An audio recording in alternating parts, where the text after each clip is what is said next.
Gardeners'World. I'm actually cutting back the foxgloves. Foxgloves are biennials. They've done their stuff, so in theory, that's it, they're over. And seeds will create new plants that will germinate this autumn and either flower next year, or if it's a slow year, even the year after that. But they can behave as perennials, short-lived ones. So if you cut them back, if you see signs of growth at the base, there is a chance that they will flower again next spring.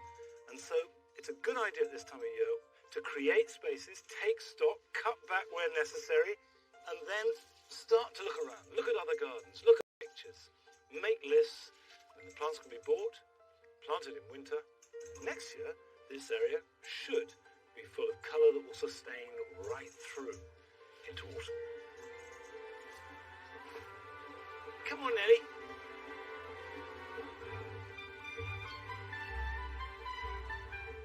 This week, Frances Tophill continues her vegetable trials at RHS Rosemore, and the news is mixed. Now, you may want to sit down because I'm afraid I have some bad news. All of our tomatoes have got blight. And we join Alan Power at Hestercombe, that great Edwardian garden in Somerset, to discover the missing plant that finally completes the restoration jigsaw. It's just a real privilege, really. It's why you choose to work in a historic garden. The planting, the history is all such a part of it.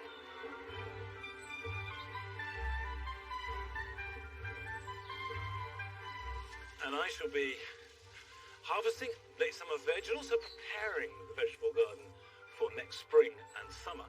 And after last summer's disaster with my grapes, what with wasps and blackbirds, this year I've taken steps to foil and manage, yeah.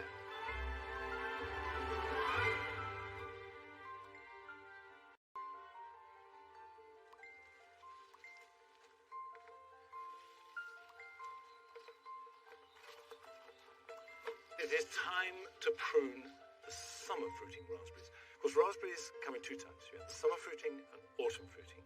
And the big difference is that summer fruiting ones, which are here, produce their fruit on last year's, produce their fruit on this year's canes. And the net effect of that, in terms of pruning, means that you have to carefully prune out the old canes from summer and leave the new ones. And here, for example, is a new cane.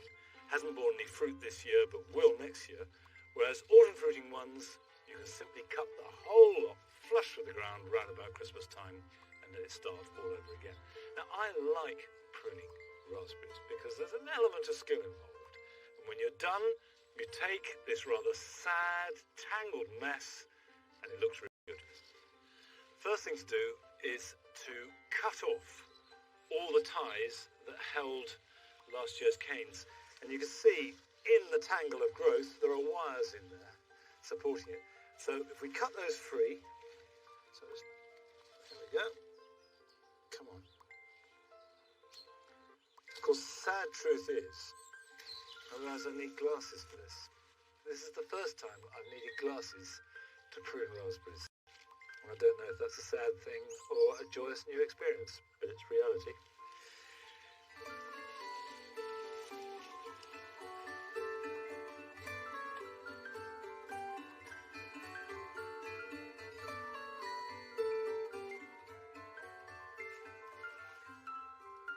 Well, that's last year's canes cut free. So now I need to remove them. And they all need to go and come off at ground level. And if you're not quite sure which is last year's cane and which is this one, the best guide, particularly this time of year, is colour.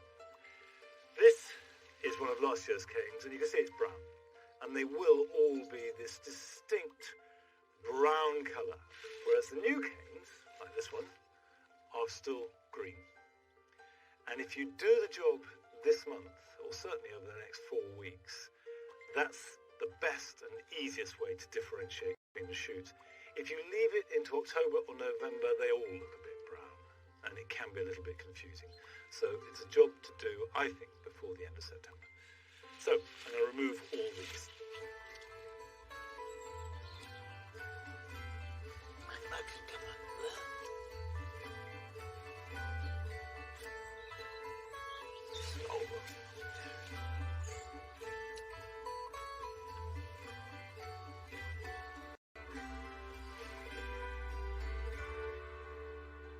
what you're left with is everything that could potentially bear fruit next year. But at this point, you want to be selective because you don't want more than 4 or 5 canes per plant. You want lots of energy, so you want to select the best plants and take any on the outside edge. So those can come off, and those along there. And if I just go around this side here and thin these off, so that can come off there and that. What you're left with are potential candidates. Let's start tying those in. And the system I use is to weave a long piece of twine. So what you do is you go around like that, around over, and then on. Now the next one, that's going to go over, so this one's coming on this side. I'm making sure that these are spaced out fairly evenly. Now I'll just tie the bottom layer in, so it's really fixed and firm.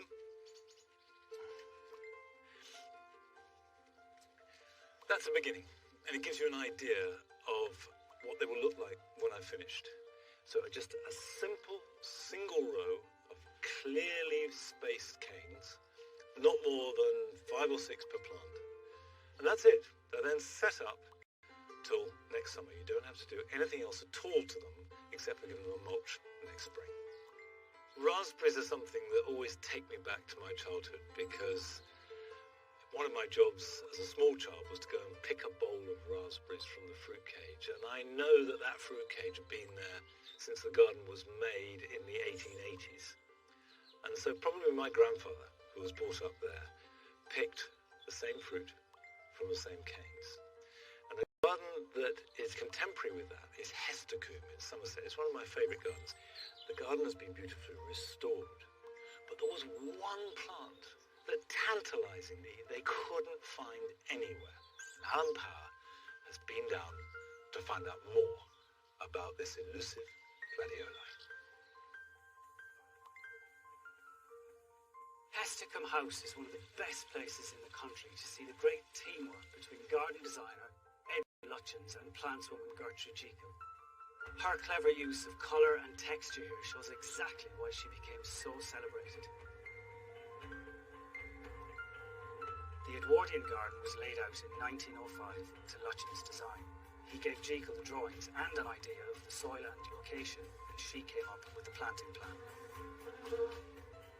And thanks to Jekyll's planting lists, which are still here at Hestercombe, the garden team have been able to pretty accurately recreate the original design. But frustratingly, there's always been one plant missing. I'm meeting the head gardener, Claire Greenslade. So Claire, all of these plants... Yeah, we're lucky enough to have found all the original planting plans because we think Jekyll did it all remotely because I don't think she ever actually visited here. And did you have to do a lot of research to try and discover what Jekyll used here? We're really lucky in that the Portman family that lived here had a great photo collection that they've given to us. It's so useful, isn't it? Oh, it's great. So quite often I'm with the archivist with a magnifying glass going, what do you think that is? Do you think that's phlox or do you think that's dianthus? And it pops into your head at night thinking, actually, it could be X, Y or Z, couldn't it? It's always the way, isn't it? It's always the middle of the night. Did you face many other kind of challenges as you were, so to speak, plant hunting for the beds here? Yeah, we had these 2 difficulties in that there are 2 types of gladioli that Gertrude Jekyll had mentioned in her plans, Brenchiensis and Childsii, that just as far as we were concerned just simply didn't exist. We just couldn't find them anywhere. We presumed they'd just gone out of cultivation for whatever reason, maybe weren't good propagators or just weren't fashionable, and so we spent a lot of time sort of trying to grow alternatives. So we would look at a black and white photo and a written description, and then we'd grow as many red gladiolis with a white throat as we could and try and compare them. Wow. In essence, you're painting a picture from the past and you're adding colour to it. Yeah. And how close are you to getting your treasured gladioli back into the garden again? Well, quite recently we've discovered that Brenchliensis still survives. Really? Yeah. And when was that discovered? A few years ago, Jekyll expert Michael Tooley was visiting the Isle of Man and giving a talk there about Jekyll, and he mentioned Gladioli Brenchliensis. And after his talk, someone in the audience came up to him and said, "Well, I think I've got that in my garden." Oh, how exciting. He must have nearly fallen off a stool when he heard that, yeah. So he went and had a look and got experts to verify that it was the correct one. And we've managed to work with some gladioli growers and with the National Trust Plant Conservation Centre to try and get this corm going again so that we can actually have a stack of them. God, that's amazing, isn't it? And that's not a process that happens kind of overnight, is it? No, it takes ages because gladiolis will produce cormlets, like tiny little corms, and to get one of those to a flowering stage will take sort of 5 or 6 years. We have our first 10 corms that we've reproduced, and they're in pots and they're safe in the greenhouse. So I need 800, we've got 10. Yeah, it's a start, we'll get there. It's going to be a slow process, but it's quite nice feeling to be conserving something that might have otherwise just, if that guy's house had been sold and someone didn't like gladioli, so they'd have dug them out and got rid of them. And it's quite a moment in history, completing Jekyll's kind of colours in your garden. Yeah, and sure, they're up in the greenhouse. Brilliant, thanks.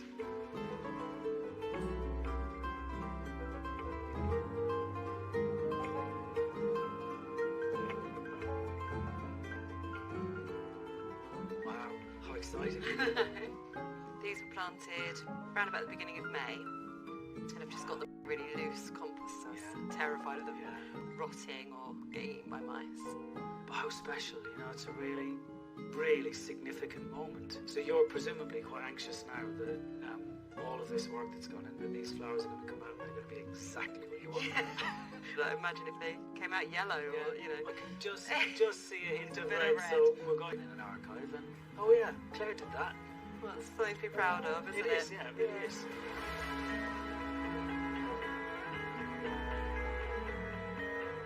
A few days after I visited Hesticum, Jekyll's Lost Brenchliensis bloomed in the garden for the first time in decades. What a beauty.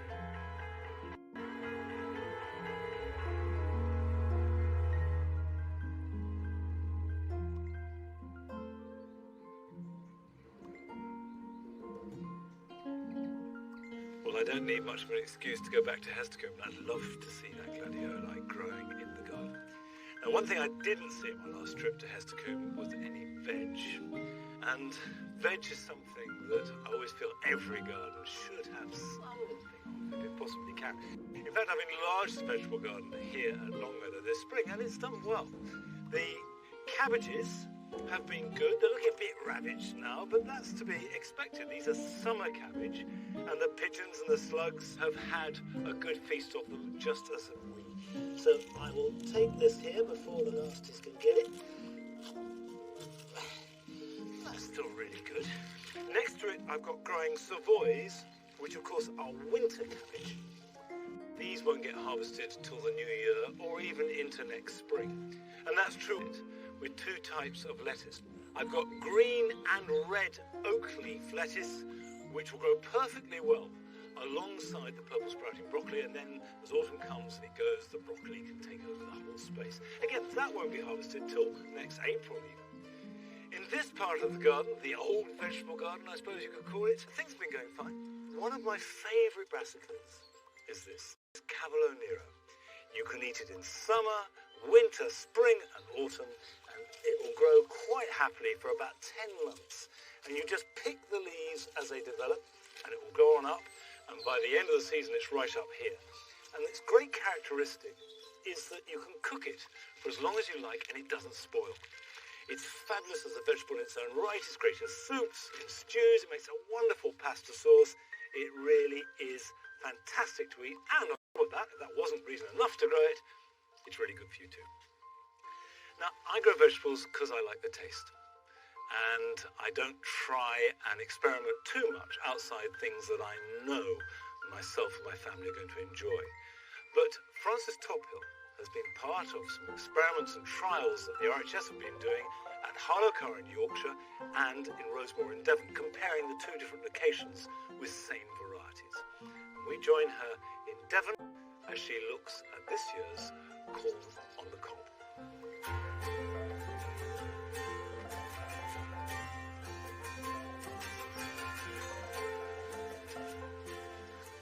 Well, the cucumbers, beans, sweet corns and tomatoes have been growing all summer long, and these sweet corn look pretty impressive. The small ones that were tiny before Moray Picnic have now overtaken the others, but all of the sweet corn are showing signs that some of the crops are ready to be harvested. Now you can tell initially from this brown rather than white hair coming out the top, but really, to make absolutely sure, we peel back to reveal some of the corns and just squeeze that. If it comes out clear, then you know it's not quite ready, and if it comes out sort of milky colour, then you know it is ready. And that one's actually still a little bit clear, so I'm not going to harvest it just yet. But when we do find some that are, that one looks good. Let's see.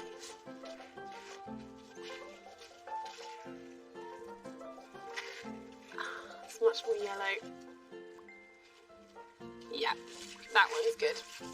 Now to pick these, take it with all the leaves still on the sheath and just twist. Comes off easy peasy. One of many, that is.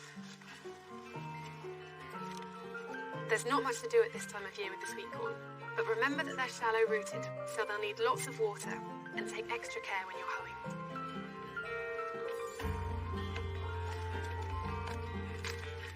Up in Yorkshire at RHS Harlow Car, they're mirroring our trials. They're keeping a record of all of their veg, and they're going to bring the results down in a month's time with some crops so we can compare them for yield and for taste. Although we're harvesting, our cucumber plants still need a bit of attention.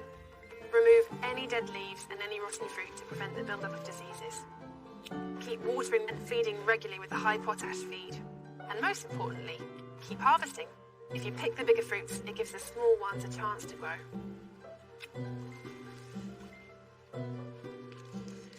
These climbing French beans are romping away. This one is violet-podded, and although it looks very vigorous, and there are some flowers, I can hardly see any pods at all. Look, a few here, but certainly much too small to harvest, so I'll leave them for now. Cobra, on the other hand, which is this one, an old garden favourite, very popular variety, has loads of pods on. The only thing you really have to do is just keep picking and picking, because the more you pick, the more beans will grow.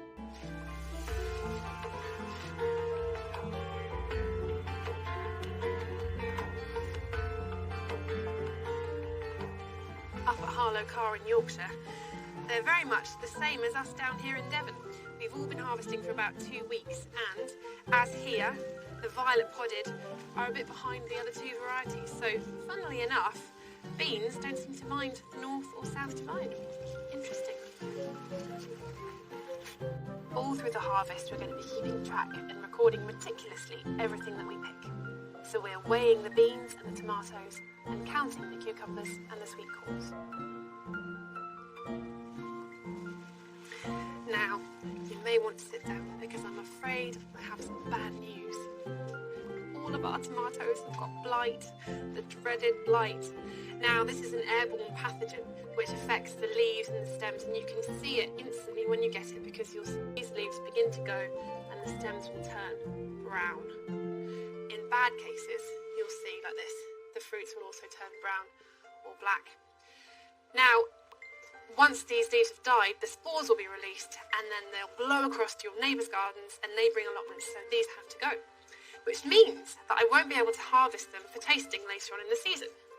So instead, I just haven't got blight. If you haven't got blight, now is the time to keep regularly watering. Irregular watering can cause the fruits to split as they swell and then contract. You don't have to worry when you're eating things that have got blight. It doesn't affect humans, it just affects the plants, so they're perfectly safe. I'll harvest all of these and then get rid of what's left. So, Tumbling Tom Yellow.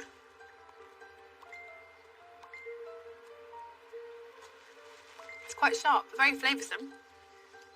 This is hundreds and thousands, very small.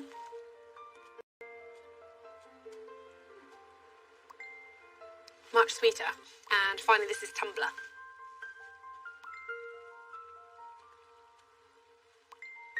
Interesting, really different texture, much softer texture. But I think actually the best one is probably the Hundreds and Thousands. It's really, even though it's small, it's really, really flavoursome. Hopefully you've been growing along with us, and we'd love to know how you've been getting on.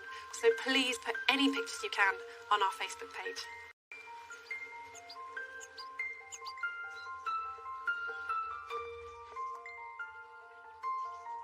Blight is a real problem for outdoor tomatoes. That's why I don't grow them outside here at Longmeadow. It did last year, and sure enough, they got blight. This year in the greenhouse, not a touch of it. The glass is usually protection enough to stop the spores getting onto the plants. Well, certainly no problems with the beetroot. Sorry, I didn't mean to bash your nose. I'm sorry, old chap. And I like beetroot in lots of different ways, but not just for eating as a veg. They make fantastic juicing, and if you get a larger one like that, or even a bit woody later on in the season, don't ditch them. They're still really good for juicing.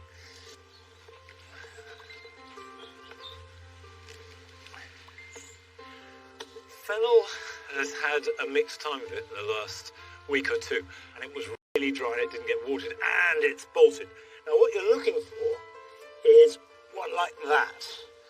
That is a nice head. You can see it's good fleshy overlapping leaves.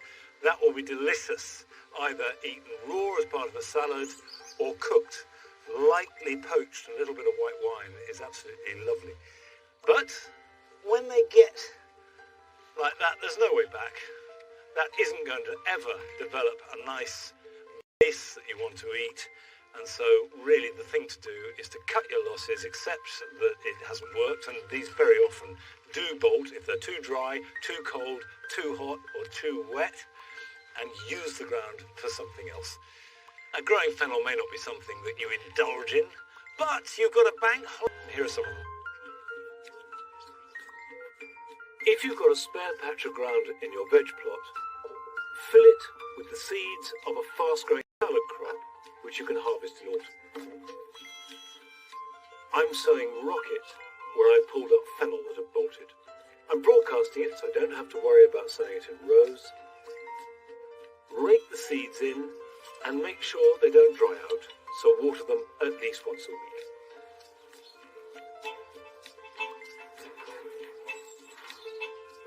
Now is the time to prepare strawberries for next year. Clear away any mulch that you put down, weed them, and then cut away all this year's foliage. And this will let light and air in so that new foliage can grow before winter. If you've taken cuttings in midsummer, as I did with these penstemons in July, now's the time to pop them on. Carefully separate the cuttings, making sure you get plenty of root on each plant. Pot them up individually with a good free-draining compost. Water them well and put them somewhere protected where they can spend the winter.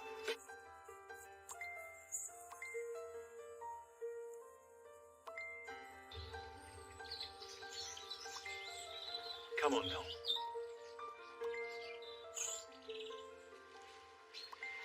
It was this time last year when my grapes that I had grown so carefully and was so proud of were brutally ravished by first of all blackbirds, and then, when they had taken all they could eat, by a swarm of hungry wasps.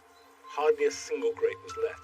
This year, so far, I've kept both at bay by virtue of partly this screen, and inside, if you were a wasp, you would come in here, have a look at this, and stop dead in your tracks and back away gingerly, because to a wasp, this looks exactly like a colossal great wasp nest. Probably inhabited by colossal great wasps, certainly bigger and fiercer and nastier than you, which means you stay away. You're on someone else's territory. Now, so far, it's worked, but it may be that the wasp season hasn't really kicked in. That's the theory. You just hang it up and it keeps wasps have not yet been touched by birds or wasps. They are ripening really nicely. And in terms of thinning, the other day I was clipping nasal hair off thinning grapes, but I'm assuming it's the latter. So you get in there like that, and you just cut off a grape or two, giving the others that are left the chance to swell. Because we want to be big and juicy, not small and juicy. And I think they're going to be ready to eat very soon indeed. What are beginning to be ready to eat are these chilies. It's a good idea, as chilies ripen, to harvest them. Just cut them off with a decent stem. And when they're ready like that, they're delicious, eaten fresh rather than dried. They're fruity as well as hot. And you only get the best flavour when they fully ripen. Tomatoes, doing fine. These are a big beefsteak variety. And you can see that I can clip these. There's one at the back there. That's a whopper. These are a variety called brandy wine. And the smaller but deeply fluted one is Consoluto Fiorentino. Really, really good, delicious beefsteak tomatoes, both of them. And good flavour this year, much better than last year. And at the moment, peppers, grapes, tomatoes, untouched by the hideous hordes of either wasp or blackbird.